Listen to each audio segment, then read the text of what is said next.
نحمدہ ونصلی علی رسولہ الکریم اما بعد اعوذ باللہ من الشیطان الرجیم بسم اللہ الرحمن الرحیم رب اشرح لی صدری ویسر لی امری واحلل عقدۃ من اللسان یفقهوا قولی رب زدنی علما رب زدنی علما رب زدنی علما اللہم فقہنا فی الدین اللہم انی اسألک علما نافعا ورزقا طیبا وعملا متقبلا۔ سفیان ثوری کہتے ہیں جس شخص کے ساتھ اللہ بھلائی کا ارادہ کرتا ہے اس کے لیے علم حاصل کرنے اور اس کے حفظ سے بہتر کوئی عمل نہیں پاتا، یعنی انسان کی خوش قسمتی کے دروازے کھل جاتے ہیں اور اگر وہ علم کے راستے پہ چلتا ہے کیونکہ اس کو نیکی کے نئے نئے کام کرنے کے طریقے معلوم ہوں گے جس سے وہ اپنی آخرت میں بڑا نفع کما سکتا ہے۔ حسن بن صالح کہتے ہیں لوگ یقیناً اپنے دین میں اسی طرح علم کے محتاج ہوں گے جس طرح اپنی دنیا میں کھاتے پینے کے محتاج ہوتے ہیں، یعنی ہمارے جسم کو جیسے کھانے پینے کی ضرورت ہوتی ہے اسی طرح ہم دین کے معاملے میں علم کی ضرورت ہوتی ہے، علم کی محتاجی ہوتی ہے۔ یعنی جو شخص علم حاصل کرتا ہے وہ علم ہی نہیں حاصل کرتا بلکہ اس کو ریسیو نہیں کرتا بلکہ ریٹین بھی کرتا ہے، اس کو یاد بھی رکھتا ہے۔ اس کو حفظ کرنے کا یہ مطلب نہیں کہ اس وقت رٹ لیا جائے بلکہ اس کو عمل کے وقت بھی یاد رکھا جائے۔ تو ایسا خوش قسمت شخص وہ ہے کہ وہ سمجھے اللہ نے اس کے ساتھ بھلائی کا ارادہ کر لیا ہے۔ تو اللہ سبحانہ تعالیٰ سے دعا ہے کہ ہمیں اس راستے پہ چلائے اور ایسا علم عطا کرے جس سے ہماری دین اور دنیا دونوں سنور جائے۔ 19واں پارہ۔ وقال الذین لا یرجون لقاءنا لولا انزل علینا الملائکۃ۔ جو لوگ ہمارے حضور پیش ہونے کا اندیشہ نہیں رکھتے، یعنی انہیں یہ امید ہی نہیں ہے کہ وہ ہمارے حضور حاضر ہوں گے۔ جن لوگوں نے حضور صلی اللہ علیہ وسلم کی تکذیب کی، آپ کو جھٹلایا، جنہوں نے اللہ تعالیٰ کے وعدے اور وعید کو جھٹلایا، جن کے دل میں نہ آخرت کا خوف ہے نہ خالق کا خوف، نہ خالق سے ملاقات کی کوئی امید، انہوں نے اس طرح کی باتیں کی کہ ہمارے اوپر فرشتے کیوں نہ اتارے گئے، ہمارے سامنے آتے، ہمیں یہ بتاتے یہ اللہ کے رسول ہیں، یا وہ ہمیں بتاتے کہ کوئی رب بھی ہے، آخرت بھی ہے، پھر یہ کہ رسول کی صداقت کی گواہی دیتے۔ تم رسول کی اتباع کرو، یہ بات تو انہوں نے کبھی بھی کسی واقعی ضرورت کے تحت نہیں کی بلکہ اس کا سبب صرف تکبر اور سرکشی ہے، کیونکہ انہوں نے اپنے دل میں اپنے آپ کو بہت بڑا سمجھ رکھا تھا۔ یعنی انسان جب خود کو بڑی چیز سمجھتا ہے تو پھر وہ دوسرے سے بڑی بڑی توقعات بھی رکھتا ہے، مطالبے بھی کرتا ہے، اور یہ اللہ سبحانہ تعالیٰ فرماتے ہیں کہ انہوں نے بڑی سرکشی کی اور اس کی وجہ یہ ہے کہ وہ حق بات سننے کو تیار نہیں ہیں۔ جو لوگ ہمارے حضور پر پیش ہونے کا اندیشہ نہیں رکھتے وہ کہتے ہیں کیوں نہ فرشتے ہمارے پاس بھیج دیے جائیں یا ہم اپنے رب کو دیکھیں جیسے موسیٰ نے دیکھا تھا۔ اس وقت بھی انہوں نے 70 لوگوں نے کیا تھا کہ ہم اللہ کو ظاہری طور پہ دیکھنا چاہتے ہیں، تو موسیٰ علیہ السلام 70 لوگوں کو لے کے گئے تھے لیکن اللہ کا اذن سے وہ سارے ہی مر گئے تھے۔ بڑا گھمنڈ لے بیٹھے، یہ اپنے نفس پہ حد سے گزر گئے اپنی سرکشی میں۔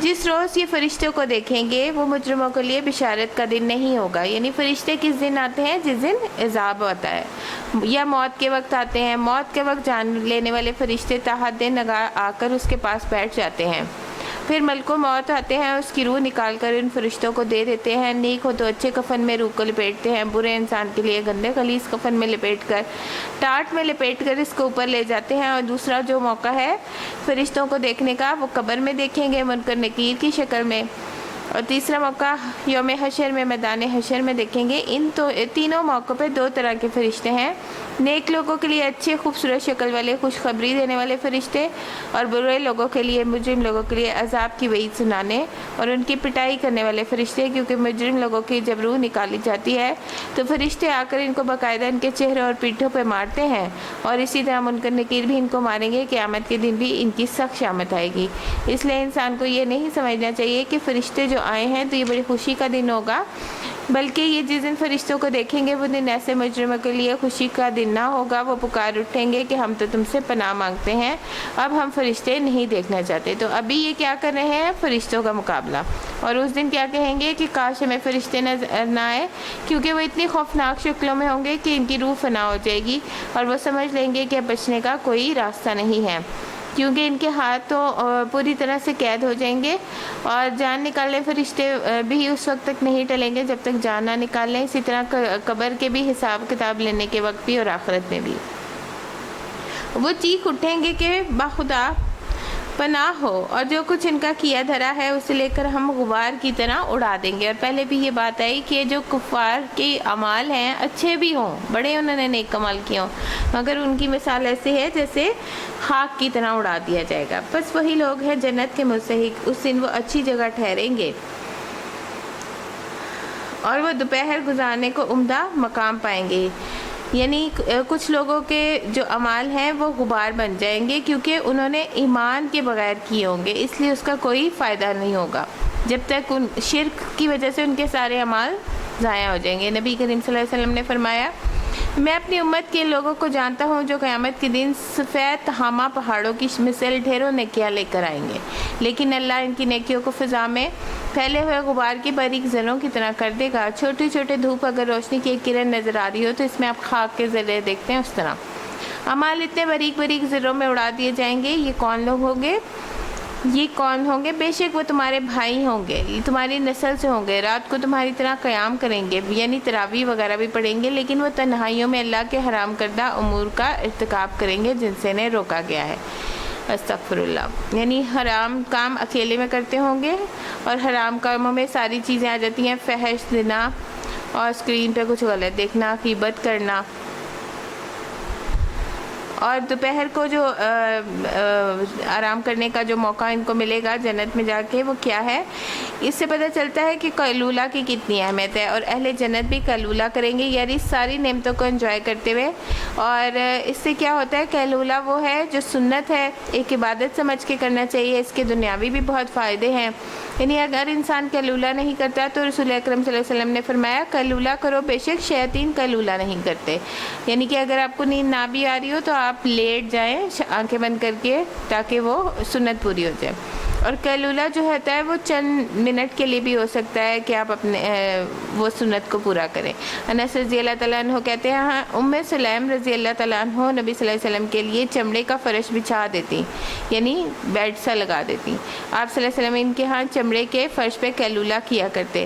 حضرت عمر رضی اللہ تعالیٰ عنہ کے ایک ایسی روایت ہے، وہ کہتے ہیں ابن مسعود رضی اللہ تعالیٰ عنہ کے دروازے پہ کبھی کبھار قریش کے مرد بیٹھا کرتے تھے، جب سایہ ڈھل جاتا تو ابن مسعود رضی اللہ تعالیٰ عنہ کہتے ہیں اٹھ جاؤ، قیلولہ کرنے سے باقی رہ گیا ہے، وہ شیطان کا حصہ ہے۔ اس کے بعد جس آدمی کے پاس سے بھی گزرتے اس کو اسی کام سے اٹھا دیتے کہ قیلولہ کرو، اور اتنا اپنے لیے اہم قرار دیتے۔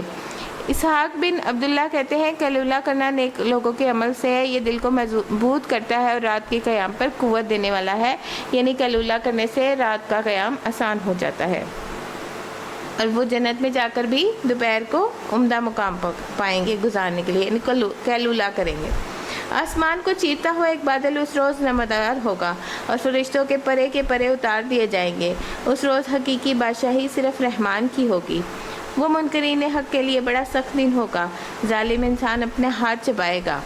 یعنی قیامت کے دن جن باتوں پہ انسان کو سخت ندامت ہوگی، وہ پریشانی ہوگی، وہ اپنے ہاتھوں کو کیوں کاٹے گا اور اپنے آپ کو ملامت کرے گا۔ اس میں سے ایک بات یہ ہے کہ رسول اللہ صلی اللہ علیہ وسلم کا سنت کا طریقہ کیوں نہیں اپنایا، یعنی اس وقت وہ کیا کہے گا کہ میں رسول کی پیروی کر لیتا۔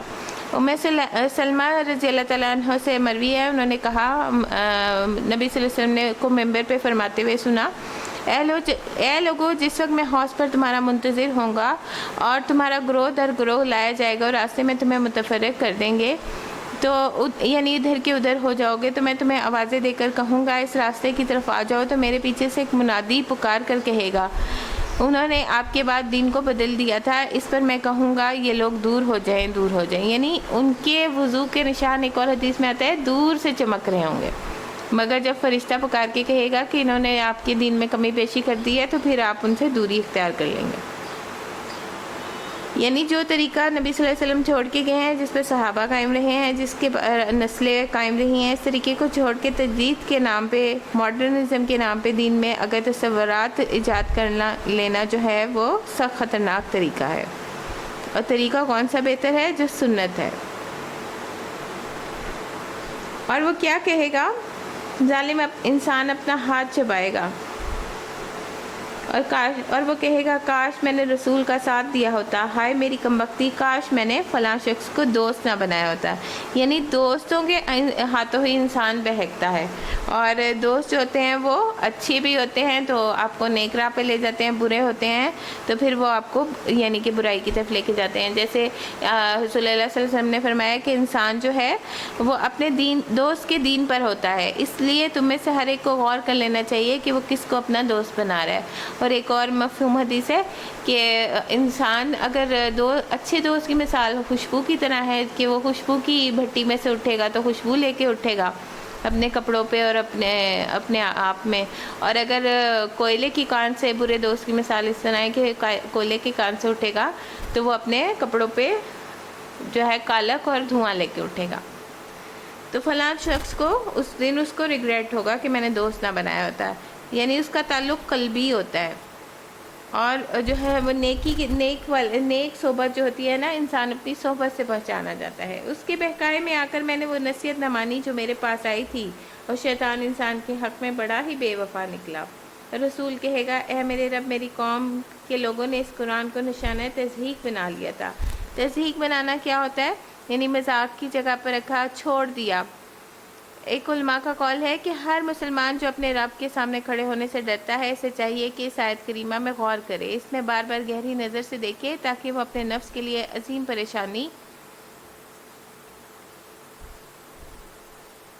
پریشانی اور بڑی مصیبت سے نکلنے کا راستہ بنائے جو اس زمین کے سارے مسلمانوں کو شامل عام ہے۔ یعنی آپ کی قوم کون تھی؟ قریش بھی تھی، اور آپ کے ساتھ جو ایمان لائے تھے، ایمان لانے کے بعد پھر انہوں نے قرآن کو چھوڑ دیا۔ اور یہاں مہجورہ کا لفظ آیا، قرآن المہجورہ۔ تو علامہ ابن القیم جوزوی کہتے ہیں کہ قرآن کو چھوڑنے کی کچھ اقسام ہیں، یعنی ترک کرنے کی، اس کو نہ سننا، نہ اس پہ ایمان لانا، اور اس پر عمل نہ کرنا، اس کے حلال حرام پر رکنا، اور نہ ہی اس کے کسی حکم کو ماننا، اس کو حاکم نہ ماننا، یعنی اپنے جھگڑوں کے فیصلوں میں اس کی طرف نہ جانا، جیسے طلاق کا معاملہ ہے یا کچھ اور پیریڈز کا، اس پر غور نہ کرنا، غور و فکر نہ کرنا، اور اس کا فہم حاصل نہ کرنا، اس کے ذریعے علاج نہ کرنا، کیونکہ قرآن جو ہے دل کے تمام امراض اور بیماریوں میں انسان کو شفا عطا کرتا ہے۔ وہ شفا لما فی الصدور کے لفظ آتے ہیں۔ قرآن مجید میں کسی اور سے بیماری کا علاج طلب کرنا، اس قرآن سے علاج نہ کرنا، یعنی گولی میڈیسنز کھا لیں اور قرآن کو دم نہ کریں۔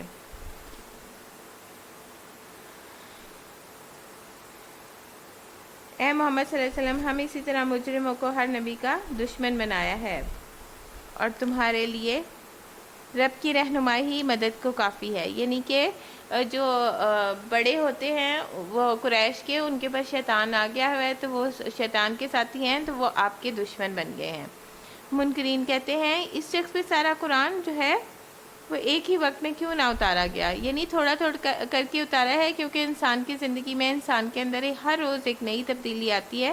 تو یعنی آپ ایک دن اٹھتے ہیں آپ خوش ہوتے ہیں، دوسرے دن آپ کو پریشانی ہوتی ہے، تو اس وجہ سے، اور نبی صلی اللہ علیہ وسلم کے لیے نہیں، ہمارے لیے بھی ہے کہ آپ صلی اللہ علیہ وسلم کا ظاہر مقام بہت بڑا تھا، آپ کے حالات بہت سنگین تھے، جو مخالفت وغیرہ تھی، اللہ سبحانہ تعالیٰ چاہے تو ایک ہی دفعہ میں جلد قرآن اتار دیتے، لیکن تھوڑا تھوڑا اتارا کہ آپ کے دل کو تسلی ہو۔ آپ نے محسوس کیا ہوگا کہ جو بھی معاملہ ہوتا ہے اس سے ریلیٹڈ اس وقت قرآن اترتا تھا، جیسے حالات ہوتے تھے جو سوال کرتے تھے یہود کے علماء، اسی کے مطابق، جیسے سورۃ یوسف کے بارے میں انہوں نے پوچھا تو سورۃ یوسف کا آیا ہے، اور اسی طرح یہ ہے نا کہ سارے معاملات کے مطابق ہی قرآن اترا ہے۔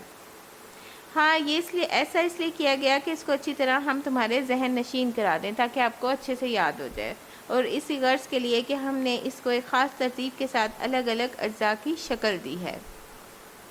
یعنی جو بھی آپ دیکھے ہیں پاروں کی شکل ہے، اور یہ سب اللہ تعالیٰ نے خود ہی اس کو دی ہے، اور اس میں مصلحت بھی ہے۔ مصلحت یہ تھی کہ ہر ایک دم سے سارے احکام اتر آتے، جیسے پہلے ایک دم سے شراب کے حرام ہونے کا حکم نہیں اترا، پہلے یہ بتایا گیا کہ یہ بری چیز ہے، گندگی ہے، رجس ہے، اور اس کو پڑھنے سے جو ہے وہ نماز میں مشکلات پیش آ رہی ہیں تو اس کو چھوڑ دو۔ جب کبھی وہ تمہارے سامنے کوئی نرالی بات یا عجیب سوال لے کر آئے ہیں، اس کا ٹھیک ٹھیک جواب بر وقت ہم تمہیں دے دیا، اور بہترین طریقے سے بات کھول دی۔ جو لوگ اوندے منہ جہنم کی طرف دھکیلے جانے والے ہیں، ان کا موقف بہت برا ہے اور ان کی راہ ہر درجے غلط ہے۔ ہم نے موسیٰ علیہ السلام کو کتاب دی اور ان کے ساتھ ان کے بھائی ہارون کو مددگار کے طور پہ لگایا، اور ان سے کہا جاؤ اس قوم کی طرف جس نے ہماری آیات کو جھٹلا دیا ہے۔ آخرکار ان لوگوں کو ہم نے تباہ کر کے رکھ دیا۔ یہی حال قوم نوح کا ہوا جب انہوں نے رسولوں کی تکذیب کی اور ہم نے ان کو غرق کر دیا۔ دنیا بھر کے لوگوں کے لیے ایک نشان عبرت بنا دیا، ان ظالموں کے لیے ہم نے دردناک عذاب مہیا کر رکھا ہے۔ اسی طرح عاد اور سمود، اصحاب رس اور بیچ کی صدیوں کے بہت سے لوگ تباہ کر دیے گئے۔ یعنی ساری قوموں کے قصے ہم کل سورۃ انبیاء میں بھی پڑھ چکے ہیں۔ ان میں سے ہر ایک کو ہم نے پہلے ہی تباہ ہونے والی مثالیں دے کر سمجھایا تھا، آخرکار ہر ایک کو غارت کر دیا۔ اس بستی پر تو ان کے گزر ہو چکا ہے جس پہ بدترین بارش برسائی گئی۔ کون سی بارش؟ پتھروں کی بارش قوم لوط پہ۔ کیا انہوں نے اس کا حال نہ دیکھا ہوگا؟ مگر یہ موت کے بعد دوسری زندگی کی توقع نہیں کرتے، یعنی دوبارہ اٹھنے کا سوچتے ہی نہیں۔ جب یہ لوگ تمہیں دیکھتے ہیں تو مذاق بنا لیتے ہیں، کہتے ہیں کیا یہ شخص ہے جسے خدا نے رسول بنا کر بھیجا ہے؟ اس نے تو ہمیں گمراہ کر کے اپنے معبودوں سے برگزشتہ کر دیا ہے۔ اگر ہم ان کی عقیدت پہ جم نہ گئے ہوتے، اچھا وہ وقت دور نہیں جب عذاب دیکھ کر انہیں خود ہی معلوم ہو جائے گا کہ کون گمراہی میں دور نکل گیا ہے۔ کبھی تم نے اس شخص کے حال پہ غور کیا جس نے اپنے خواہشات نفس کو اپنا الہ بنا لیا ہو؟ کیا تم ایسے شخص کو راہ راست پہ لانے کا ذمہ لے سکتے ہو؟ یعنی کوئی کافر ہو یا مومن ہو، جب تک آخرت پہ ایمان نہیں لائے گا، آخرت میں شک میں پڑا ہو تو وہ ایمان کمزور ہوگا۔ تو جب تک انسان کے اندر تقویٰ نہیں ہوگا، انسان برائیوں سے بچ نہیں سکتا۔ اور خواہشات کو الہ بنانا کیا ہوتا ہے کہ خواہشات کو سب سے اوپر رکھنا، اللہ کا حکم پیچھے کر دینا اور جو دل میں آئے اسے فالو کرنا۔ یعنی خواہشات کی اطاعت کرنا ایسے ہے جیسے کہ وہ الہ بن جائے، اور خواہشات پھر ہر فساد کی طرف لے کے جاتی ہیں، کیونکہ ان النفس لامارۃ بالسوء، خواہشات نفس سے ہوتی ہیں اور نفس انسان کو برائی پہ اکساتا ہے۔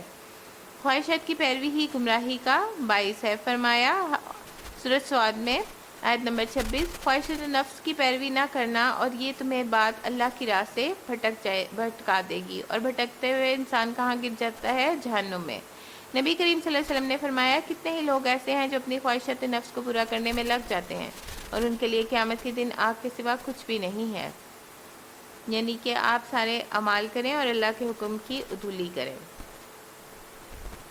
اور کیا تم سمجھتے ہو ان میں سے اکثر لوگ سنتے اور سمجھتے ہیں یہ تو جانوروں کی طرح ہیں، بلکہ ان سے بھی گئے گزرے ہیں۔ یعنی جانوروں کی طرح اس لیے کہا گیا کیونکہ جانوروں کو صرف اپنی خواہشات کا ہی پتہ ہوتا ہے، انہیں کھانے پینے کا اور بچے پیدا کرنے کا، تو اور ان کی زندگی میں کوئی مقاصد نہیں ہوتے۔ تم نے دیکھا نہیں تمہارا رب کس طرح سایہ پھیلا دیتا ہے؟ اگر وہ چاہتا تو اسے دائمی سایہ بنا دیتا، اور ہم نے سورج کو اس پہ دلیل بنایا، یعنی ایک نشانی ہے سورج بھی۔ اور سورج بھی دیکھیں آپ، رفتہ رفتہ بلند ہوتا ہے، رفتہ رفتہ ڈوبتا ہے۔ اس میں بھی ایک پرسکون کی کیفیت ہے کہ جب سردیاں آتی ہیں تو وہ دھوپ ہمیں کتنی تراوٹ دیتی ہے، اتنا سکون ملتا ہے۔ پھر جیسے جیسے سورج اٹھتا ہے ہم اس کے سائے کو رفتہ رفتہ اپنی طرف سمیٹتے چلے جاتے ہیں۔ وہ اللہ ہی ہے جس نے رات کو تمہارے لیے لباس بنایا، یعنی دن کی روشنی سے پھیلنے سے جہالت کے اندھیرے دور ہوتے ہیں۔ دو معنی ہیں۔ رات کو لباس بنایا، یعنی لباس اس لیے کیونکہ سکون ہے، آرام ہے، اب رات کو جو ہے وہ آرام سے سو جاتے ہیں، اور نیند کو سکون موت اور دن کو جی اٹھنے کا وقت بنایا۔ یعنی رات کو ہم کون سی دعا مانگتے ہیں؟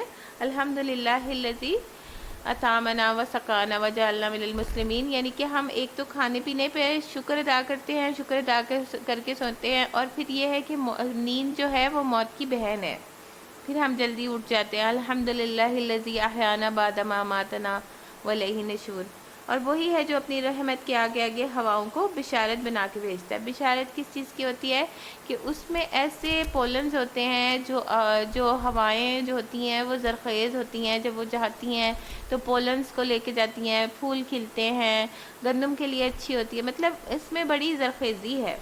پھر آسمان سے پاک پانی نازل کرتا ہے تاکہ ایک مردہ علاقے کو اس کے ذریعے زندگی بخشے۔ اس میں دو معنی آ جاتے ہیں، آسمان سے وحی اترتی ہے تو نیک دلوں کے زرخیزی آ جاتی ہے، ان پہ قرآن گھر کر جاتا ہے، اور اپنی مخلوق میں سے بہت سے جانوروں اور انسانوں کو سیراب کرے۔ اس کرشمے کو ہم بار بار ان کے سامنے لاتے ہیں۔ کرشمہ اس لیے کہا گیا کیونکہ ہمیں اگر کوئی اور شخص نہیں ہے، کوئی اللہ کے علاوہ کوئی اور نہیں ہے جو آسمان سے پانی برسا سکے، یہ ان کے دیوی دعوتوں کا کمال نہیں ہے جنہوں نے بارش کا خدا بنا رکھا تھا تاکہ وہ کچھ سبق لیں، مگر اکثر لوگ کفر اور ناشکری کے سوا کوئی اگر ہم چاہتے تو ایک بستی میں ایک نذیر اٹھا کر کھڑا کرتے، یعنی طائف کا الگ نبی ہوتا، مدینے کا الگ ہوتا، مکے کا الگ، لیکن اللہ تعالیٰ نے ایک ہی نبی آپ صلی اللہ علیہ وسلم کو تمام امت کے لیے بھیجا۔ بس اے نبی صلی اللہ علیہ وسلم، کافروں کی باتیں ہرگز نہ مانو اور اس قرآن کو لے کر ان کے ساتھ جہاد کبیر کرو، یعنی کہ لوگوں کو اس کے ذریعے سے پڑھاؤ اور عمل کرواؤ۔ اور وہی ہے جس نے دو سمندروں کو ملا رکھا ہے، ایک لذیذ و شیریں ہے دل، دوسرا تلخ و شور، اور دونوں کے درمیان ایک پردہ حائل ہے، ایک رکاوٹ ہے جو انہیں گڈمٹ ہونے سے روکے رکھتی ہے۔ یہ اللہ کی نشانیوں میں سے ہے۔ یہ سمندر جو ہے یہ ساؤتھ افریقہ میں ہے۔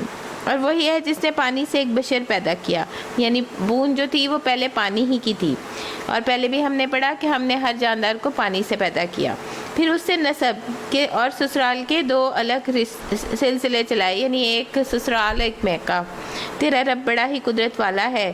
اس خدا کو چھوڑ کے لوگ ان کو پوج رہے ہیں جو ان کو نفع نہیں پہنچا سکتے۔ کس کو؟ دیوی دیوتاؤں کو۔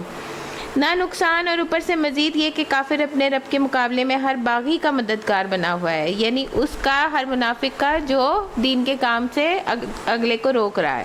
اے محمد صلی اللہ علیہ وسلم، ہم نے تو آپ کو بس ایک مبشر اور نذیر بنا کے بھیجا ہے۔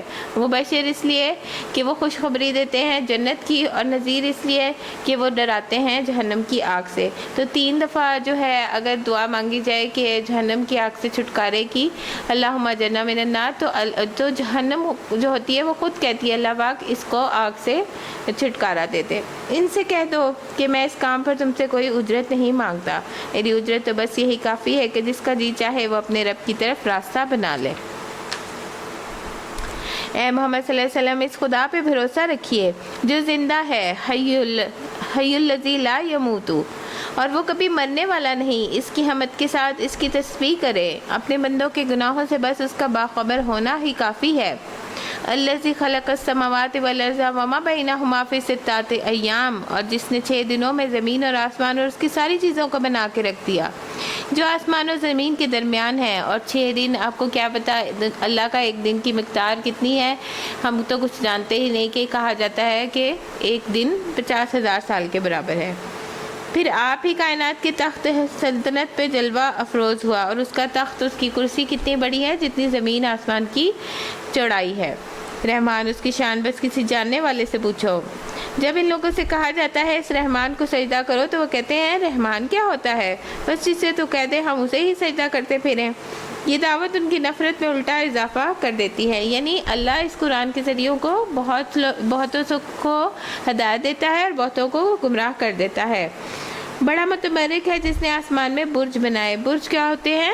ستارے، اور اس میں سے ایک چراغ یعنی کہ سورج، اور چمکتا ہوا چاند روشن کیا۔ پھر وہی ہے جس نے رات اور دن کو ایک دوسرے کا جانشین بنایا، یعنی ایک دوسرے کے پیچھے آتی ہیں۔ ہر ایک شخص کے لیے اس میں سبق ہے جو لینا چاہے یا شکر گزار ہونا چاہیے، یعنی ہر حال میں اللہ کا شکر، الحمدللہ علی کل حال، اور الحمدللہ کہنا میزان کو بھر دیتا ہے عرش کے۔ رحمان کے اصلی بندے کون ہیں؟ اب عباد الرحمن کی صفات آ رہی ہیں۔ رحمان جو ہے اس میں کیا ہے؟ رحمت کے لغوی معنی ہے، یعنی نرم دلی، شفقت کرنا، مہربانی کا سلوک۔ رحمان میں رحیم سے زیادہ مبالغہ ہے، اور اللہ کی رحمت نے ہر چیز کو گھیرا ہوا ہے، وہ اپنی ذات پہ لازم کر رکھا ہے، اور اللہ کی رحمت جو ہے وہ غضب پہ حاوی ہے۔ اور زمین میں اس کی رحمت کا صرف ایک قصہ ہے جو ساری مخلوقات کو دیا گیا ہے۔ تو اللہ کی رحمت کس چیز سے آتی ہے؟ اللہ پر ایمان سے، اللہ اور اس کے رسول کی اطاعت سے، قرآن کی پیروی اور تقویٰ اختیار کرنے سے، نیک اعمال کرنے سے، جیسے نماز، ہجرت، جہاد، اللہ کا ذکر بلند کرنا، دوسروں پہ رحم کرنا۔ حدیث میں آتا ہے رحم کرنے والے رحمان ان پر رحم کرے گا، لیکن اس کی رحمت تو بہت عام ہے، لیکن کفر کرنے والوں کے لیے نہیں، شرک کرنے والوں کے لیے نہیں، اس کے برعکس اطاعت کرنے والوں کے لیے ہے۔ اور عباد الرحمن کی صفات جو ہیں وہ اللہ کے خاص بندے ہیں۔ رحمان کے خاص بندے، عباد الرحمن الذین یمشون علی الارض حونا، اور وہ جب زمین پہ چلتے ہیں تو اکڑ کے نہیں چلتے بلکہ نرم چال چلتے ہیں. کل ہم نے کیا پڑھا؟ ولا تمشی فی الارض مراحن، زمین پہ اکڑ اکڑ کے مت چلو. تو جو رحمان کے بندے ہیں نہ وہ زمین کو ایسے سختی سے چلتے ہیں کہ پھاڑ دیں گے، نہ تکبر سے چلتے ہیں، نہ جھک کے چلتے ہیں، بلکہ درمیانی چال چلتے ہیں، وقار والی. اور جاہل ان کے منہ کو آئیں تو وہ کیا کہتے ہیں؟ قالوا سلامن، وہ کہتے ہیں سلامتی ہو. یعنی کہ اس کا کیا مطلب ہے کہ وہ ان سے جھگڑا نہیں کرتے، بس سلام کہہ کے کنارہ کش ہو جاتے ہیں، اور جہالت کے جواب میں بھی بھلی بات کرتے ہیں، بد کلامی نہیں کرتے، فحش کوئی نہیں کرتے، بد مزاجی سے کام نہیں لیتے، بلکہ ان کے ساتھ ساتھ چال بھی آرام والی ہوتی ہے. یعنی کہ ان سے وہ کنارہ کشی کر لیتے ہیں، راز برت لیتے ہیں. والذین یبیتون لربہم سجدا وقیاما، اور وہ اپنے رب کے حضور سجدے اور قیام میں راتیں گزارتے ہیں. یعنی یہ ان کا طرز عمل ہوتا ہے. اور وہ کیا دعائیں مانگتے ہیں؟ ربنا اصرف عنا عذاب جہنم، کہ ہم سے اے رب جہنم کا عذاب جو ہے وہ اس سے ہمیں بچا لے. اور اس کا عذاب تو جان کا لاگو ہے، وہ تو بڑا ہی برا مستقر اور مقام ہے. اور وہ کیا کرتے ہیں؟ وہ خرچ کرتے ہیں. اذا انفقوا لم یسرفوا، خرچ بھی کرتے ہیں تو فضول خرچی نہیں کرتے، نہ بخل کرتے ہیں. یعنی کہ جہاں ضرورت ہو اللہ کے کام کے لیے دینے کے لیے وہاں بخل نہیں کرنا. اور بخیل آدمی تو ویسے ہی بخشا نہیں جاتا کیونکہ اس نے اللہ کی راہ میں دیا نہیں ہوتا، استغفر اللہ. بلکہ ان کا خرچ دونوں انتہاؤں کے درمیان اعتدال پہ قائم رہتا ہے. یعنی کہ درمیان میں رہتے ہیں، نہ فضول خرچی نہ بخل. اللہ کے سوا کسی اور معبود کو نہیں پکارتے، اللہ کی حرام کی ہوئی کسی جان کو ناحق ہلاک نہیں کرتے، اور نہ زنا کے مرتکب ہوتے ہیں. اور زنا کے بارے میں کل ہم نے پڑھا تھا کہ جب انسان زنا کرتا ہے تو وہ ایمان کے درجے سے خارج ہو جاتا ہے. رات کی نماز کی بہت اہمیت بیان کی گئی ہے. نبی صلی اللہ علیہ وسلم نے فرمایا جس آدمی نے رات کے قیام میں 10 آیتیں تلاوت کی اس کے لیے اجر کا ڈھیر لکھا جاتا ہے. یہ ڈھیر دنیا اور جو کچھ اس میں ہے اس سے بہتر ہے.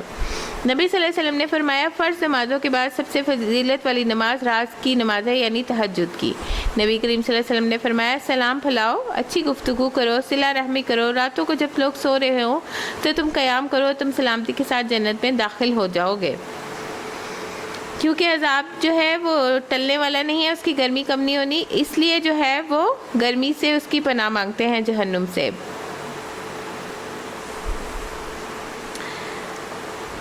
یہ کام جو بھی کرے گا وہ اپنے گناہ کا بدلہ پائے گا. یعنی کون سا کام؟ زنا کا.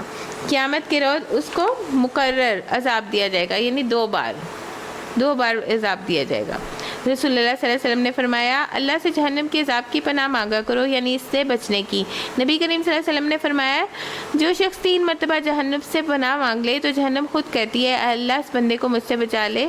تو دن میں 3 بار جہنم سے پناہ مانگنی چاہیے. اور قتل اور زنا کی سزا اس پہ حد بھی ہے. تو خالص توبہ جو ہوتی ہے وہ نیکیوں میں بدل دیتی ہے. ایسے لوگوں کی برائیوں کو اللہ بھلائیوں سے بدل دے گا. کس کو بدل دے گا؟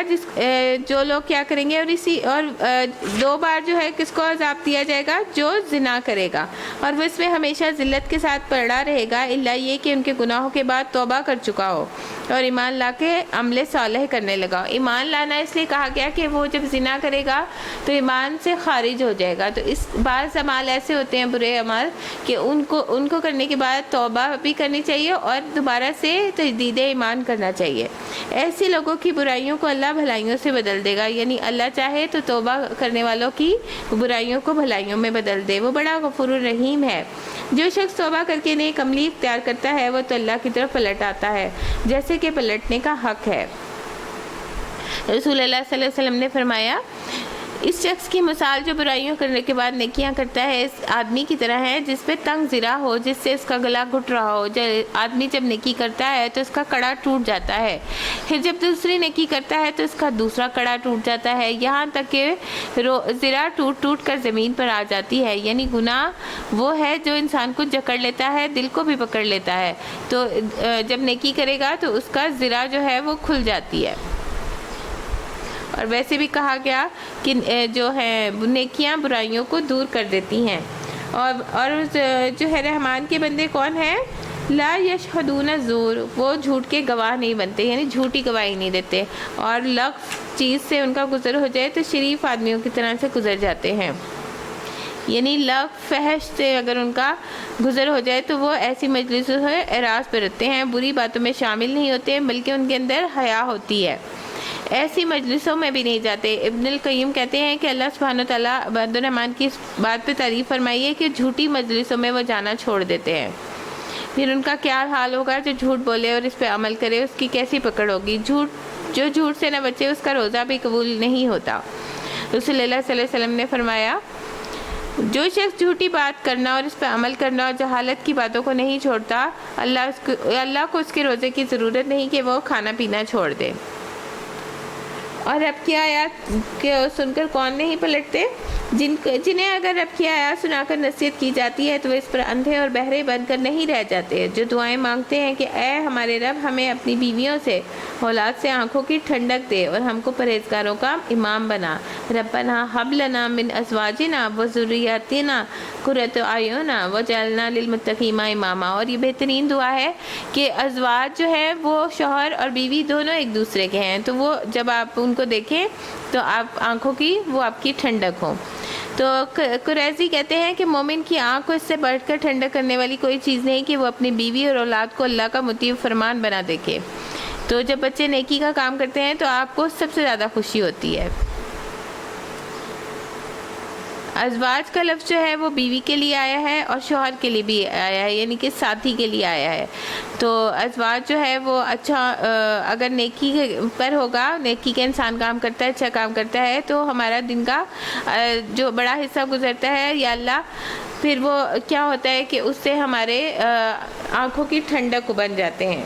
اولئکا یہی وہ لوگ ہیں یجزون الغرفا، وہ اپنے صبر کا پھل منزل بلند کی شکل میں پائیں گے۔ غرفا جو ہے وہ جنت میں ایک مقام کا نام ہے، اور آداب و تسلیمات سے ان کا استقبال ہوگا، یعنی فرشتے انہیں ویلکم کریں گے اور سلام کریں گے، دربان بنے کھڑے ہوں گے، اور ہمیشہ ہمیشہ وہ وہاں رہیں گے۔ کیا ہی اچھا ہے وہ مستقر وہ مقام۔ اے محمد صلی اللہ علیہ وسلم لوگوں سے کہو میرے رب کو تمہاری کیا حاجت پڑی ہے کہ اگر تم اسے نہ پکارو، کیونکہ آپ پڑھ چکے ہیں کہ فرشتے اتنی عبادت کر رہے ہیں کہ آسمان ان کی چرچراہٹ سے آواز کر رہا ہے۔ اب تم نے ان کو جھٹلا دیا، ان قریب وہ سزا پاؤ گے کہ جان چھڑانی مشکل ہو جائے گی۔ سورۃ الشعراء۔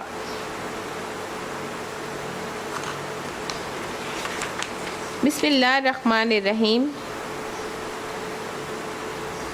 طٰ سین میم تلک آیات الکتاب المبین۔ طٰ سین میم یہ کتاب مبین کی آیات ہیں۔ اے محمد صلی اللہ علیہ وسلم شاید کہ اس غم میں آپ اپنی جان کھو دیں گے، اللہ کا باقی النفس کا، کہ یہ لوگ ایمان نہیں لاتے۔ آپ صلی اللہ علیہ وسلم جو ہیں وہ بہت زیادہ جو ہیں وہ ان لوگوں کے ایمان لانے کے حریص تھے۔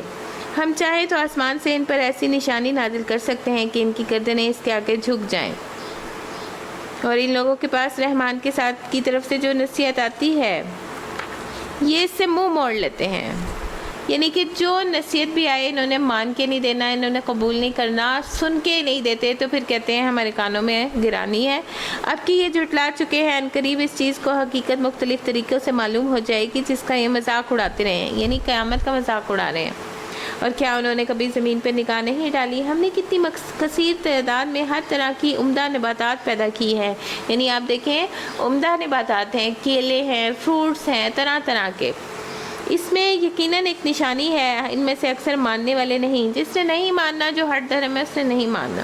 اور حقیقت یہ ہے کہ تیرا رب بڑا زبردست ہے اور رحیم بھی ہے۔ وَإِنَّ رَبَّكَ لَهُوَ الْعَزِيزُ الرَّحِيمُ۔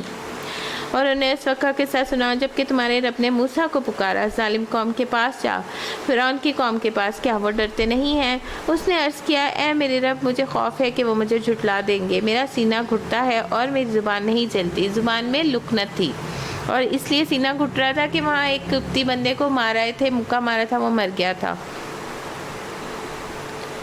آپ ہارون کی طرف رسالت بھیجیں، یعنی ان کو میرا مددگار کر دیں، اور مجھ پر ان کے ہاں ایک جرم بھی ہے، الزام بھی ہے، اس لیے میں وہ ڈرتا ہوں کہ وہ مجھے قتل کر دیں گے۔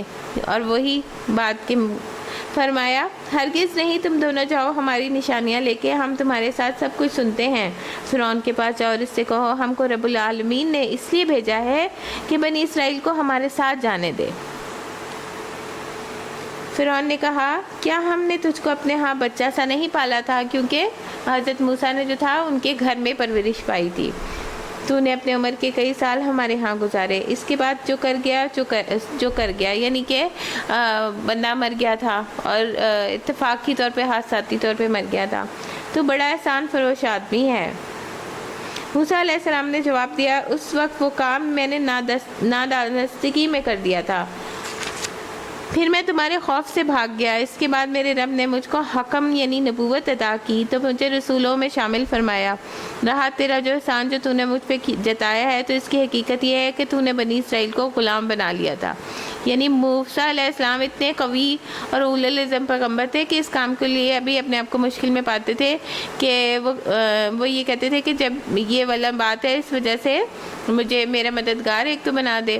تو رسول اللہ صلی اللہ علیہ وسلم نے فرمایا اللہ نے کوئی نبی یا خلیفہ نہیں بھیجا مگر اس کے ساتھ دو طرح کے صلاح اور مشیر ہوتے ہیں، ایک نیکی کا حکم دیتا ہے، ایک برائی سے منع کرتا ہے، دوسرا اسے دیوانہ بنانے میں کوئی دقیقہ نہیں چھوڑتا۔ جس کو اس کے برے ہمراز سے بچا لیا گیا تو وہ محفوظ رہا۔ برا ہمراز کون ہوتا ہے؟ شیطان، اور آپ صلی اللہ علیہ وسلم کا جو ہمزاد تھا وہ آپ نے اسے مسلمان کر لیا تھا۔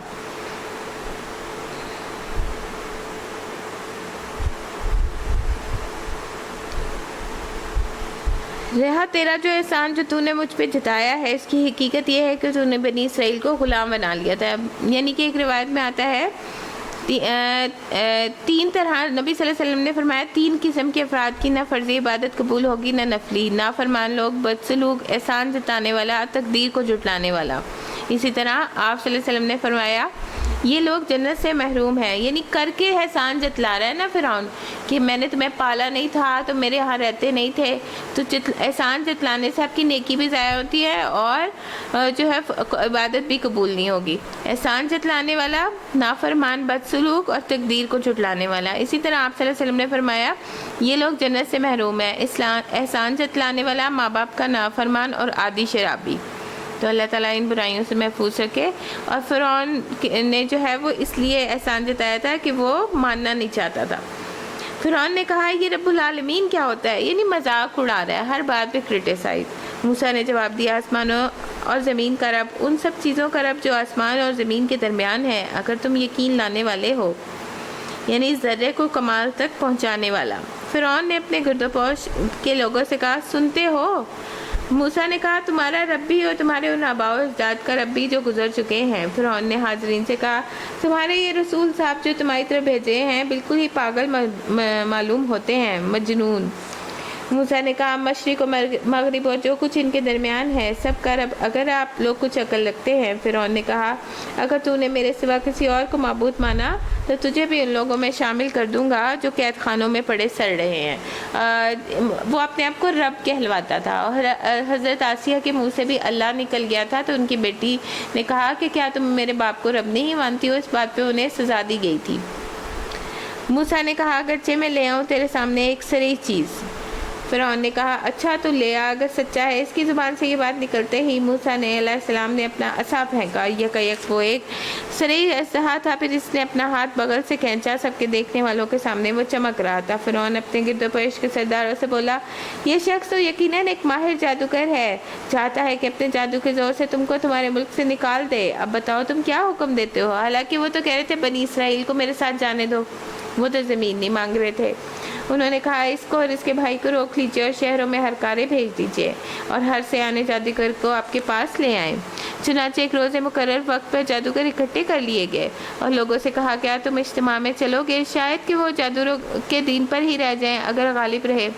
جب جادوگر میدان میں آئے تو انہوں نے فرعون سے کہا ہمیں انعام تو ملے گا اگر ہم غالب رہے؟ اس نے کہا ہاں، اور تم اس وقت مقربین میں سے شامل ہو جاؤ گے۔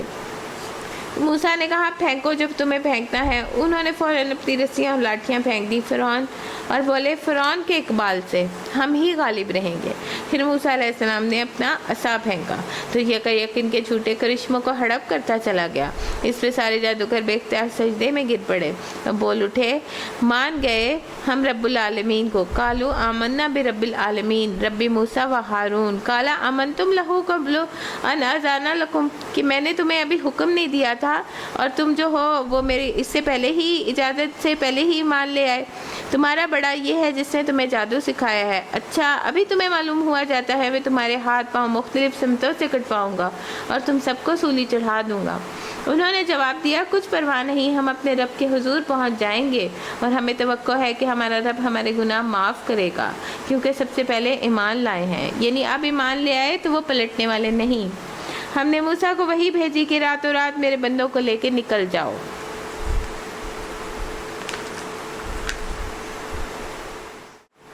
اور اللہ کی وحی آئی کہ راتوں رات جو ہے وہ نکل جاؤ اور تمہارا جو ہے پیچھا کیا جائے گا. اس میں فرعون نے فوجیں جمع کرنے کے لیے شہروں میں نقیب بھیج دیے اور کہلا بھیجا یہ کچھ مٹھی بھر لوگ ہیں, انہوں نے ہم کو بہت ناراض کیا ہے. یعنی مجھے رب چھوڑ کے انہوں نے اللہ کو رب بنا لیا ہے. ہم ایسی ایک جماعت ہے جن کا شیوا ہر وقت چوکنا رہنا ہے. اس طرح ہم انہیں ان کے باغ اور چشم اور خزانوں سے ان کی بہترین قیام گاہوں سے نکال لائے. یعنی اتنے زبردست گھر اور اس میں سے نکال کے خود ہی سمندر میں آ کے غرق ہو گئے.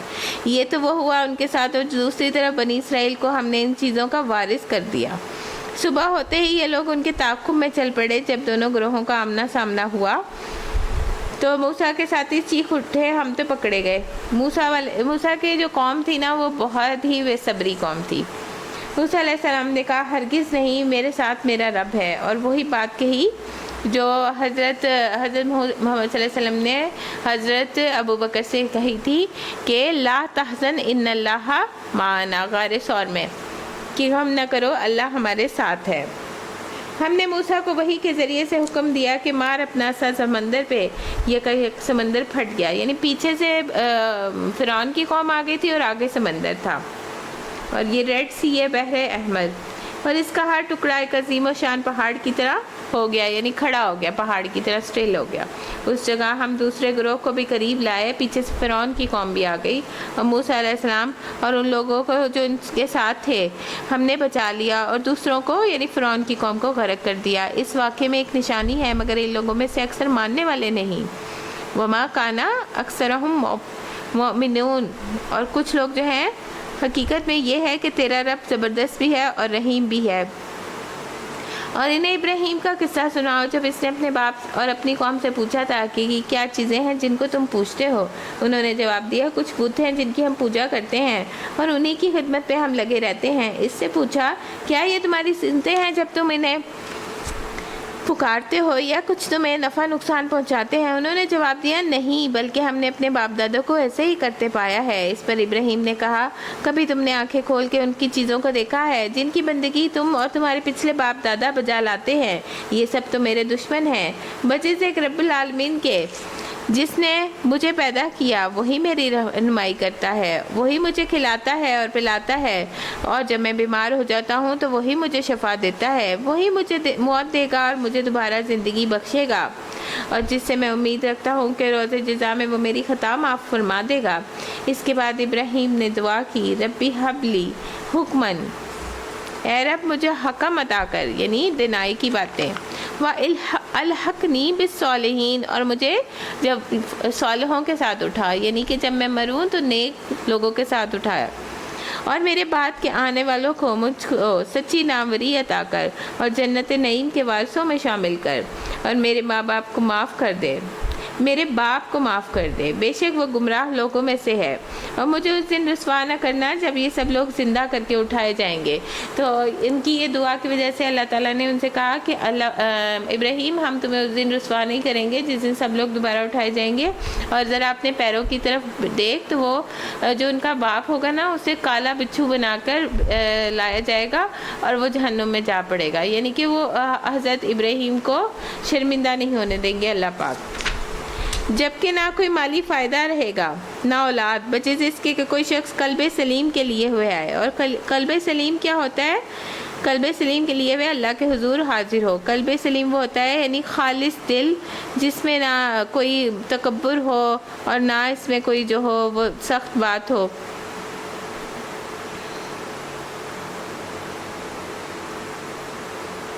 اس کی 5 صفات ہوتی ہیں قلب سلیم کی، یعنی کہ ایک یہ کہ وہ اللہ کے لیے مطیع ہوتا ہے، سلمہ اس نے رسول اللہ علیہ وسلم کی اطاعت کو قبول کر لیا، پھر اس نے اللہ کی قضاء و قدر کے فیصلے کو قبول کر لیا اور ہر اس چیز کو سلامتی میں آ گیا جو پاک ہو گیا، جو اللہ کے ذکر سے عبادت سے دور کرنے والی ہے۔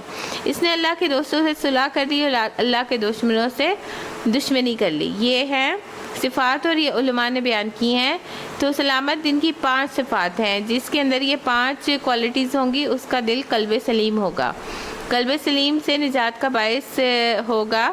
پھر یہ کام آئے گا کیونکہ اللہ تعالیٰ انسان کے دل کی حالت کو دیکھے گا، اس کی شکل نہیں دیکھے گا۔ رسول اکرم صلی اللہ علیہ وسلم سے پوچھا گیا کہ افضل لوگ کون سے ہیں، بہترین لوگ کون ہیں؟ فرمایا ہر پاک صاف دل اور زبان کا سچا۔ لوگوں نے کہا زبان کے سچے کو تو ہم جانتے ہیں، یہ پاک صاف دل والا کون ہوتا ہے، یعنی قلب سلیم والا کون ہوتا ہے؟ فرمایا پرہیزگار، صاف ستھرا دل، جس کے دل میں نہ گناہ ہو، نہ ظلم ہو، نہ کینہ ہو، نہ حسد ہو۔ یعنی اللہ تعالیٰ ہمیں ان ساری چیزوں سے محفوظ رکھے۔ اور پھر یہ دعا مانگنی چاہیے کہ اللہم اسألک قلبا سلیما ولسانا صدقا۔ اور اس روز جنت پرہیزگاروں کے قریب لائی جائے گی۔ جہنم کے بارے میں بھی یہی آتا ہے نا کہ وہ منافقین کے اور ان کے قریب، کافروں کے قریب لائی جائے گی، تو جنت بھی جو ہے وہ قریب لائی جائے گی، یعنی کہ آپ کو جانا نہیں پڑے گا، آپ کے پاس ہی آ جائے گی۔ اور دوزخ بہکے ہواؤں کے سامنے کھول دی جائے گی، ان سے پوچھا جائے گا کہ اب کہاں ہے وہ تمہارے خدا جن کو چھوڑ کر اللہ کی عبادت کرتے تھے؟ کیا وہ تمہاری کچھ مدد کو آتے ہیں یا خود اپنا تم بچاؤ کر سکتے ہیں؟ پھر وہ معبود اور یہ بہکے ہوئے لوگ اور ابلیس کے لشکر میں سب کے سب اس میں اوپر تلے دھکیل دیے جائیں گے، وہاں سے یہ سب آپس میں جھگڑے کریں گے۔ یہ بہکے ہوئے لوگ اپنے معبودوں سے کہیں گے خدا کی قسم ہم تو سبھی گمراہی میں تھے، جب تم کو رب العالمین کی برابری کا درجہ دے رہے تھے، وہ مجرم لوگ ہی تھے جنہوں نے ہم کو اس گمراہی میں ڈالا۔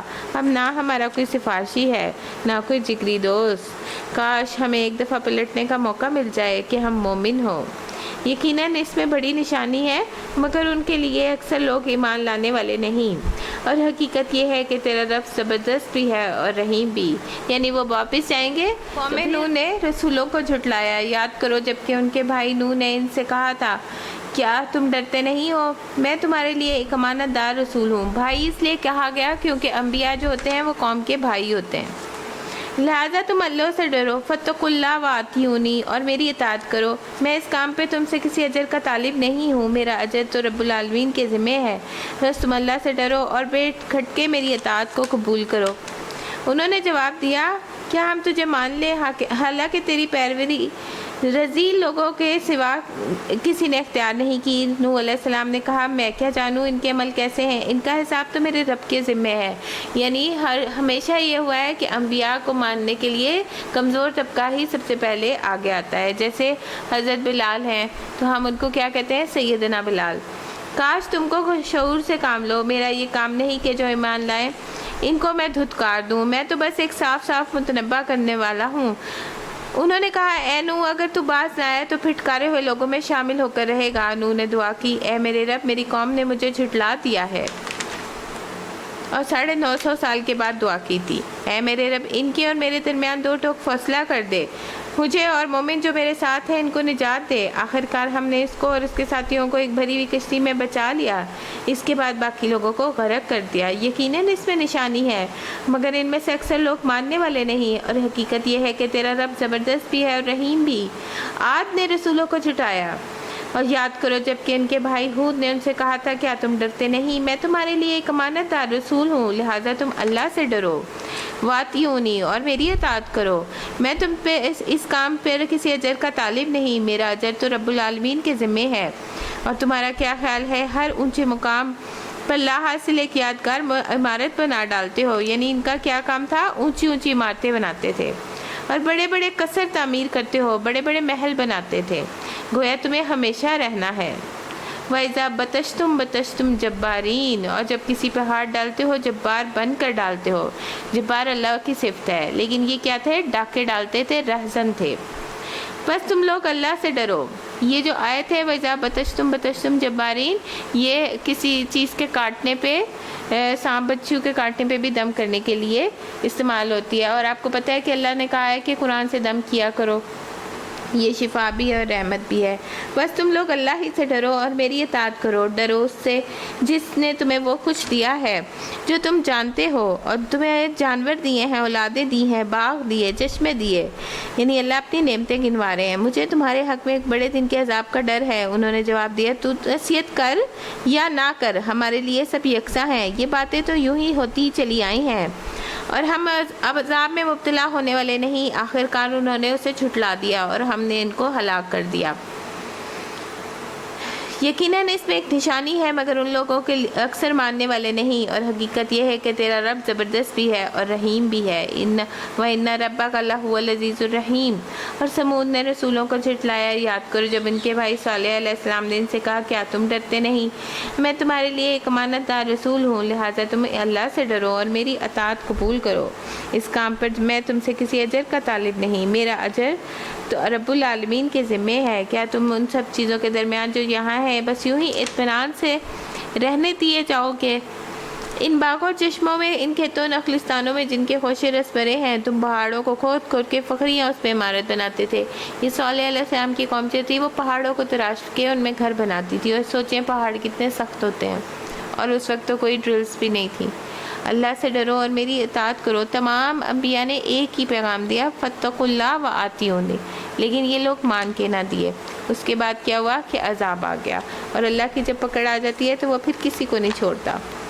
اور ان بے لگام لوگوں کی اطاعت نہ کرو جو زمین میں فساد برپا کرتے ہیں، ان کی کوئی اصلاح نہیں کرتے۔ انہوں نے جواب دیا، تو ایک محض سحر زدہ آدمی ہے، تو ہم جیسے ایک انسان کے سوا اور کیا ہے؟ لا کوئی نشانی اگر تو سچا ہے۔ صالح نے کہا، یہ ایک اونٹنی ہے۔ انہوں نے جان بوجھ کے ایک معجزہ مانگا تھا، اور بڑی سی اونٹنی ان کو دی گئی تھی، اور ایک دن اس کے پینے کا ہے، ایک دن تم سب کے پانی لینے کا۔ اس کو ہرگز نہ چھیڑنا، ورنہ ایک برے دن کا عذاب تم کو آ لے گا۔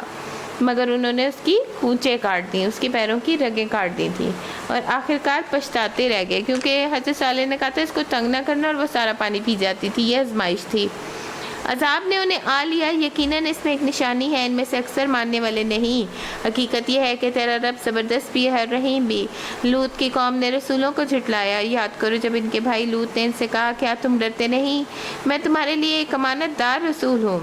کذبت قوم لوط، لہٰذا تم اللہ سے ڈرو اور میری اطاعت کرو۔ اس کام پر تم سے کسی اجر کا طالب نہیں، میرا اجر تو رب العالمین کے ذمے ہے۔ کیا تم اللہ کی دنیا کی مخلوق میں سے مردوں کے پاس جاتے ہو اور تمہاری بیویوں میں تمہارے رب نے جو تمہارے لیے پیدا کیا ہے اسے چھوڑ دیتے ہو؟ یعنی ہم پہلے بھی پڑھ چکے ہیں کہ وہ تمہارے لیے لباس ہے اور تم ان کے لیے لباس، تو یہ عورتوں کو چھوڑ کے مردوں کے پاس جاتے تھے، بلکہ تم تو لوگ حد سے ہی گزر گئے ہو۔ انہوں نے کہا، اے لوط، اگر تو ان باتوں سے باز نہ آیا تو یہ جو لوگ تو ہماری بستیوں سے نکالے گئے ہیں ان میں تو بھی شامل ہو کے رہے گا، یعنی ہم تجھے باہر کریں گے۔ اس نے کہا، تمہارے کرتوتوں پہ جو لوگ کڑ رہے ہیں ان میں شامل ہو۔ اے پروردگار، مجھے اور میرے اہل عیال کو ان کی بدکرداریوں سے نجات دے دے۔ آخرکار ہم نے اسے اور اس کے سب اہل و عیال کو بچا لیا، بجز ایک گڑیا کے، یعنی ان کی بیوی کے، جو پیچھے رہ جانے والوں میں سے تھی، یعنی اس کا سارا دھیان اپنی قوم کے ساتھ تھا۔ پھر باقی ماندہ لوگوں کو ہم نے تباہ کر دیا۔ ان پہ برسائی بڑی بری بارش تھی جو ڈرائے جانے والوں پہ نازل ہوتی تھی۔ یعنی آپ دیکھیں جب اولے گرتے ہیں، اور اولوں کا سائز، اب تو میں نے دیکھا تھا تھوڑی عرصے پہلے کہیں بارش ہوئی تھی کہ اتنے بڑے اولے گرے تھے کہ گاڑیوں کے جو تھا وہ ان میں وہ خرابی ہو گئی تھی۔ تو وہ بارش بھی جو تھی وہ پتھروں کی بارش تھی۔ یقیناً اس میں ایک نشانی ہے، مگر ان میں اکثر ماننے والے نہیں۔ حقیقت یہ ہے کہ تیرا رب زبردست بھی ہے اور رحیم بھی۔ اصحاب الایکہ نے رسولوں کو جھٹلایا۔ یہ ایکا جو ہے ایک قوم کا نام ہے۔ یاد کرو جب شعیب نے ان سے کہا تھا، کیا تم ڈرتے نہیں ہیں؟ میں تمہارے لیے ایک امانت دار رسول ہوں، لہٰذا تم اللہ سے ڈرو، میری اطاعت کرو۔ اس کام پر تم میں سے کسی کا اجر کا طالب نہیں، میرا اجر تو رب العالمین کے ذمے ہے۔ اور ساری قوم کے انبیاء نے ایک ہی پیغام دیا، اور انہوں نے کیا کہا تھا، اوفوا الکیل ولا تکونوا من المخسرین، کہ پیمانے ٹھیک بھر کے دو اور کسی کو گھاٹا نہ دو۔ یہ کیا کرتے تھے؟ بزنس مین تھے، اور جب کسی کو چیز دیتے تھے تو گھاٹے میں دیتے تھے۔ صحیح ترازو سے تولو، لوگوں کو ان کی چیزیں کم کر کے نہ دو، زمین میں فساد نہ پھیلاتے پھرو، ذات کا خوف کرو جس نے تمہیں اور گزشتہ نسلوں کو پیدا کیا ہے۔ فساد تبھی ہوتا ہے جب آپ کسی کو صحیح پیسے لے کے صحیح چیز نہیں دیتے۔ انہوں نے کہا تو محض ایک سحر زدہ آدمی ہے اور تو کچھ نہیں مگر ایک انسان ہم ہی جیسا. ہم تو بالکل تجھے جھوٹا سمجھتے ہیں. اگر تو سچا ہے تو ہم پر آسمان کا کوئی ٹکڑا گرا دے. شعیب علیہ السلام نے کہا میرا رب جانتا ہے جو کچھ تم کر رہے ہو. انہوں نے اسے جھٹلا دیا. آخرکار چھتری والے دن کا عذاب ان پر آ پڑا اور وہ بڑے ہی خوفناک دن کا عذاب تھا. یعنی بادل چھتری کی شکل میں آ گئے تھے اور بہت گرمی تھی. اس کے نیچے کھڑے ہو گئے یہ سب لوگ اور کہنے لگے کہ آج تو بارش برسے کہ ہم سیراب ہو جائیں گے, اور بادلوں میں سے آگ نکلنے شروع ہو گئی. استغفر اللہ. یقیناً اس میں ایک بڑی نشانی ہے, ان میں سے اکثر ماننے والے نہیں. حقیقت یہ ہے کہ تیرا رب زبردست بھی ہے اور رحیم بھی. یہ رب العالمین کی نازل کردہ چیز ہے. اسے لے کر تیرے دل پہ امانت دار روح یعنی کہ جبرائیل امین اترتے ہیں, اور ان کو جبرائیل امین بھی اس لیے کہا جاتا ہے کہ وہ امانت دار ہیں. جو اللہ نے انہیں کلام دیا انہوں نے ایز اٹ از نبی صلی اللہ علیہ وسلم کے دل پہ اتار دیا. روح اتری ہے تاکہ ان لوگوں میں شامل ہو جو خدا کی طرف سے خلق خدا کو متنبع کرنے والے ہیں, صاف صاف عربی زبان میں. اور عربی زبان میں اس لیے اترا کہ اس وقت کی زبان عربی تھی, اور عربی جو ہے بڑی مکمل فصاحت والی زبان ہے. اگلے لوگوں کی کتاب میں بھی یہ موجود ہے. کیا اہل مکہ کے لیے یہ کوئی نشانی نہیں ہے کہ اسے علماء بنی اسرائیل جانتے ہیں, لیکن ان کی ہٹ دھرمی کا یہ حال ہے کہ ہم اسے کسی اجمی پر بھی نازل کر دیتے, یعنی کہ جس کی زبان عربی نہ ہوتی, اور یہ فصیح عربی زبان ان کو پڑھ کر سناتا تب بھی یہ مان کر نہ دیتے. یعنی ایک ایسا انسان جسے عربی نہیں آتی اور وہ عربی بولنے لگے تو پھر بھی انہوں نے ایمان نہیں لانا تھا. اس طرح ہم نے اس ذکر کو مجرموں کے دلوں میں گزارا ہے, یعنی سلاخ کی طرح گزارا ہے, یعنی انہیں بہت ناگوار گزرتا ہے. وہ اس پر ایمان نہیں لاتے جب تک کہ عذاب علیم کو نہ دیکھ لیں, اور جب وہ بے خبری میں ان پر عذاب پڑتا ہے تو وہ کہتے ہیں کیا ہمیں کچھ مہلت مل سکتی ہے, تو کیا یہ لوگ ہمارے عذاب کے لیے جلدی مچا رہے ہیں. تم نے کچھ غور کیا اگر ہم انہیں برسوں تک عیش کرنے کی مہلت بھی دے دیں پھر وہی چیز ان پر آ جائے جس سے انہیں ڈرایا جا رہا ہے, تو وہ سامان عزیز جو ان کو ملا ہوا ہے ان کی کس کام آئے گا. دیکھو ہم نے کبھی کسی بستی کو اس کے بغیر ہلاک نہیں کیا کہ اس کے خبردار کرنے والے حق نصیحت کو ادا کرنے والے موجود نہ تھے اور ہم ظالم نہ تھے. یعنی ہر بستی میں ڈرانے والا بھیجا تھا, وہ لوگ مان کر ہی نہ دیے. اس کتاب مبین کو شیاطین لے کر نہیں اترتے, نہ یہ کام ان کو سجتا ہے, نہ وہ ایسا کر سکتے ہیں.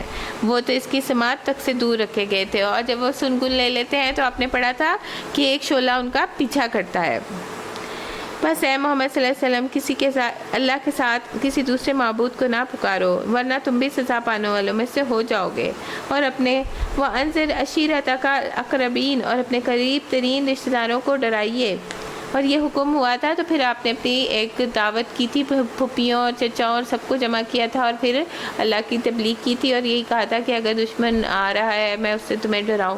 تو جو ابو جہل وغیرہ تھے وہ اٹھ کے چلے گئے تھے.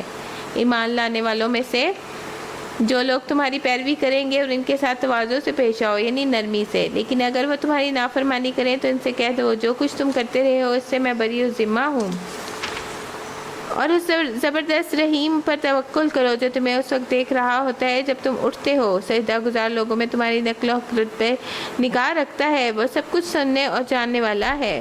لوگوں کیا میں تمہیں بتاؤں شیاطین کس پر اترا کرتے ہیں؟ وہ ہر جال ساز بدکار پر اترا کرتے ہیں. سنی سنائی باتیں کانوں میں پھونکتے ہیں اور ان میں سے اکثر جھوٹے ہوتے ہیں. رہے شعراء اس صورت کا نام ہے, یعنی کہ شاعروں کے بارے میں آ رہا ہے. تو ان کے پیچھے بہکے ہوئے لوگ ہی چلا کرتے ہیں, کیونکہ شاعر جو ہوتے ہیں وہ بعض اوقات قرآن شریف میں آیا ہے کہ وہ ادھر ادھر کی ہانکتے ہیں, جبکہ یہ قرآن جو ہے وہ شاعر کا کلام نہیں ہے, یہ اللہ کا کلام ہے. کیا تم دیکھتے نہیں ہو کہ وہ ہر وادی میں بھٹکتے پھرتے ہیں اور ایسی باتیں کرتے ہیں جو کہتے ہیں جو کرتے نہیں ہیں. یعنی شعراء کا عمل وہ نہیں ہوتا, قول و فعل میں تضاد ہے. بجز ان لوگوں کے جو ایمان لائے, وعملوا الصالحات اور انہوں نے نیک عمل کیے, وذکروا اللہ کثیرا اور انہوں نے اللہ کو کثرت سے یاد کیا. پھر جب ان پہ ظلم کیا گیا تو صرف بدلہ لے لیا, اور ظلم کرنے والوں کو عنقریب معلوم ہو جائے گا کہ وہ کس انجام سے دوچار ہوتے ہیں. سورہ نمل.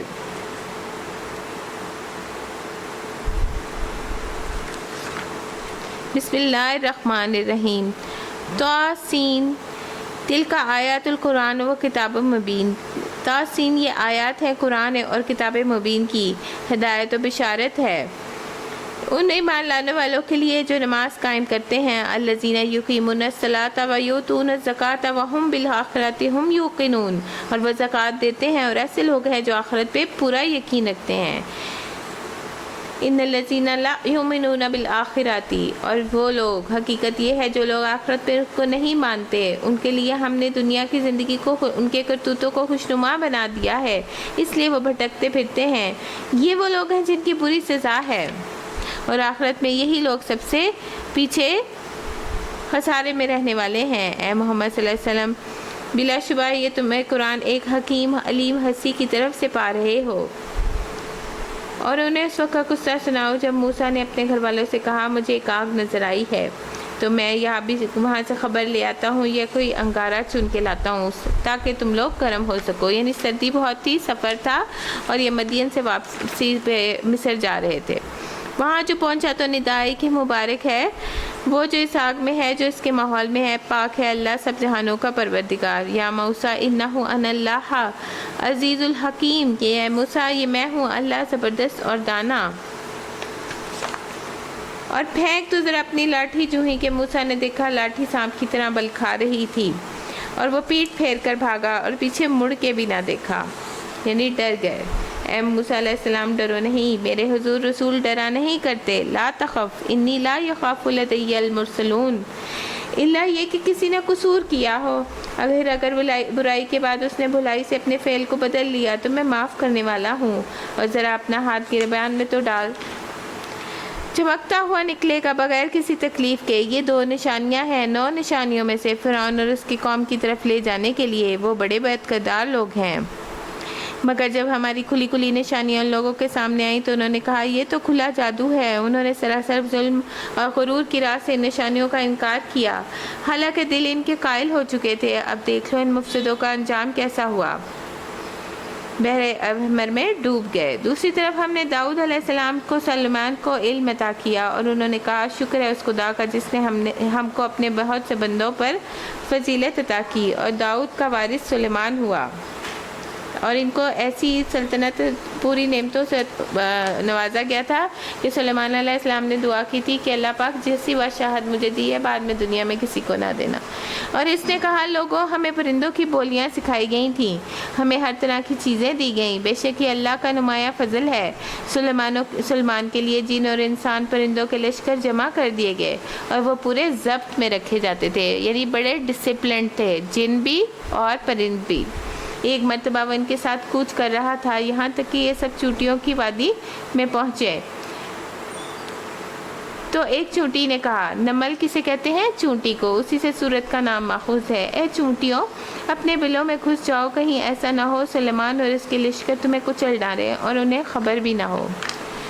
سلیمان اس کی بات پہ مسکراتے ہوئے ہنس پڑا۔ ضاحکہ کا لفظ آتا ہے یعنی کہ بتیسی نظر آنا، 4 دانت جو آگے کے ہوتے ہیں۔ اے میرے رب مجھے قابو میں رکھ اور میں تیرے اس احسان کا شکر ادا کرتا رہوں، یعنی کہ انہوں نے یہ نہیں کہا کہ یہ میرا کرم ہے بلکہ وہ اور شکر گزار ہو گئے۔ ربی اوزعنی ان اشکر نعمتک التی انعمت علی وعلی والدی وان اعمل صالحا ترضاہ وادخلنی برحمتک فی عبادک الصالحین، کہ اے میرے رب مجھے قابو میں رکھ کہ میں تیرے اس احسان کا شکر ادا کرتا رہوں جو تو نے مجھ پر اور میرے والدین پہ کیا ہے، اور ایسا عمل صالح کروں کہ تجھے پسند آ جائے، اور اپنی رحمت سے مجھ کو صالح بندیوں میں شامل کر۔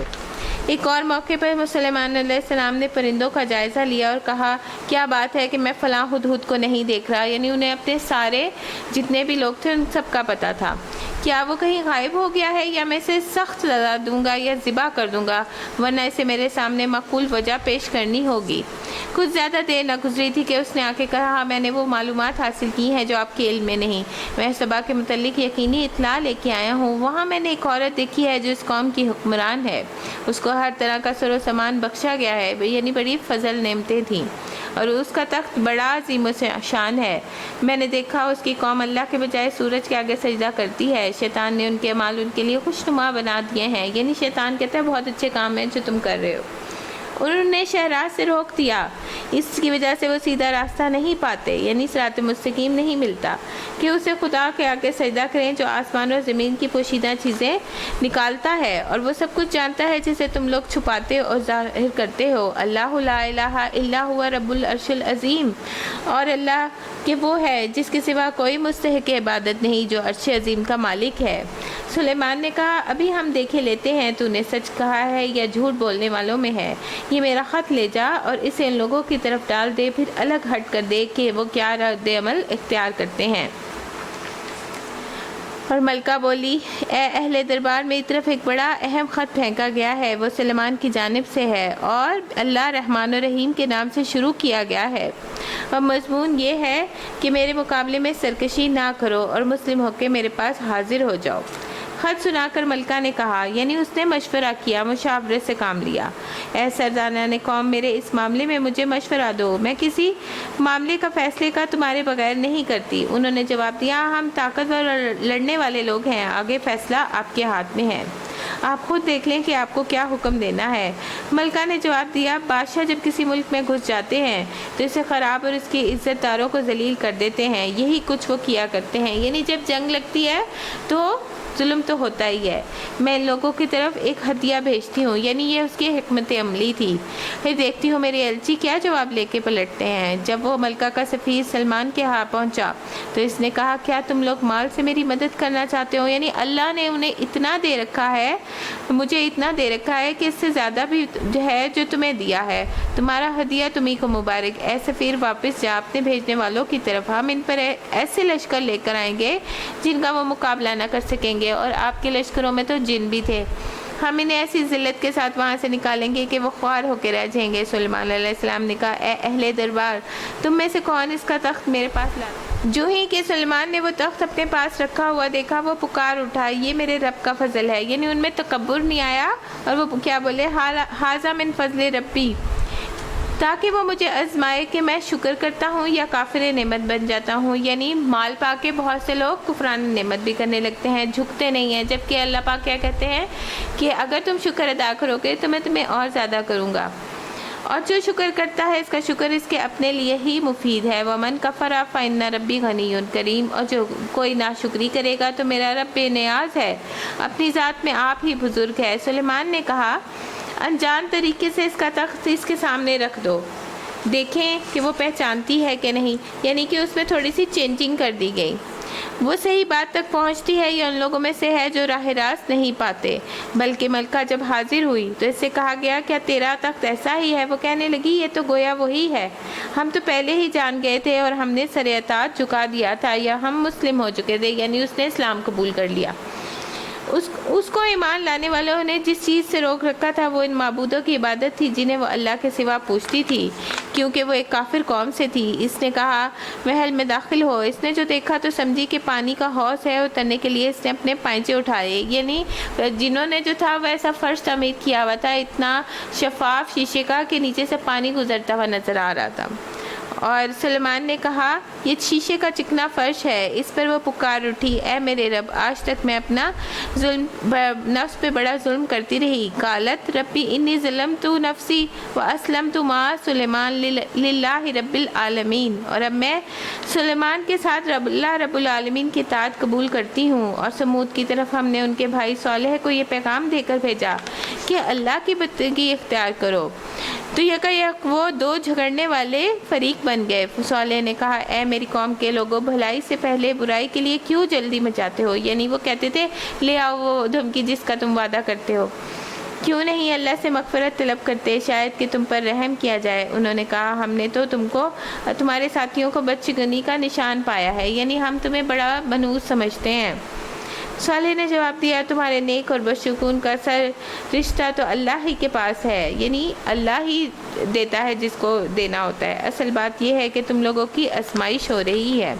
اس شہر میں 9 جتھے دار تھے، جو ملک میں فساد پھیلاتے تھے اور کوئی کام اصلاح کا نہ کرتے تھے، انہوں نے آپس میں کہا خدا کی قسم کھا کر عہد لو کہ ہم صالح اور اس کے گھر والوں پر شب خون ماریں گے، پھر اس کے ولی سے کہہ دیں گے کہ ہم نے اس خاندان کی ہلاکت کے موقع پر موجود ہی نہ تھے، یعنی خود قتل کر کے پھر کہہ دیں گے ہمیں تو پتہ ہی نہیں، ہم بالکل سچ کہتے ہیں۔ یہ چال تو وہ چلے، پھر ایک چال ہم نے چلی جس کی انہیں خبر تک نہ تھی۔ اب دیکھ لو ان کی چال کا انجام، ہم نے انہیں تباہ کر کے رکھ دیا، ان کو، ان کی پوری قوم کو ان کے گھر خالی پڑے تھے، ان کی ظلم کی برداشت میں جو وہ کرتے تھے۔ اس میں ایک نشان عبرت ہے ان لوگوں کے لیے جو علم رکھتے ہیں، لقوم یعملون، اور بچا لیا ہم نے ان لوگوں کو جو ایمان لائے تھے اور نافرمانی سے پرہیز رکھتے ہیں۔ اور لوط کو ہم نے بھیجا، یاد کرو وہ وقت جب اس نے اپنی قوم سے کہا کیا تم آنکھوں دیکھتے بدکاری کرتے ہو، یعنی تمہارا یہی چلن ہے کہ تم عورتوں کو چھوڑ کے مردوں کے پاس شہوت رانی کے لیے جاتے ہو، حقیقت یہ ہے کہ تم لوگ سخت جہالت سے کام کرتے ہو۔ مگر اس کی قوم کا جواب اس کے سوا کچھ بھی نہ تھا، انہوں نے کہا نکال دو لوط کو اور اس کے گھر والوں کو اپنی بستی سے، یہ بڑے پاک پاس بنتے ہیں۔ آخر کار ہم نے اسے بچا لیا اور اس کے گھر والوں کو، بجز اس کی بیوی کو جس کا پیچھے رہ جانا ہم نے مقرر کر دیا تھا، اور برسائی ان لوگوں پر ایک برسات، اور وہ کون سی تھی؟ پتھروں کی بارش۔ بہت ہی بری برسات تھی ان لوگوں کے حق میں جو متنبع کیے جا چکے تھے۔ قل الحمدللہ وسلام علی عباد الذین اصطفیٰ اللہ خیر ما یشرکون۔ اے نبی صلی اللہ علیہ وسلم کہہ دیجئے حمد ہے اللہ کے لیے اور سلام ہے ان کے بندوں کے جنہیں اس نے برگزیدہ کیا، یعنی کہ تمام رسول۔ ان سے پوچھو اللہ بہتر ہے یا وہ معبود جنہیں وہ یہ لوگ اس کا شریک بنا رہے ہیں؟ سبحانک اللہم و بحمدک نشہد ان لا الہ نستغفرک ونتوب الیک۔ سبحانک رب العزت عما یصفون وسلام علی المرسلین والحمد للہ رب العالمین۔ ربنا تقبل منا انک انت السمیع العلیم وتب علینا انک انت التواب الرحیم، وصلی اللہ تعالی علی خیر خلقہ برحمتک یا ارحم الراحمین۔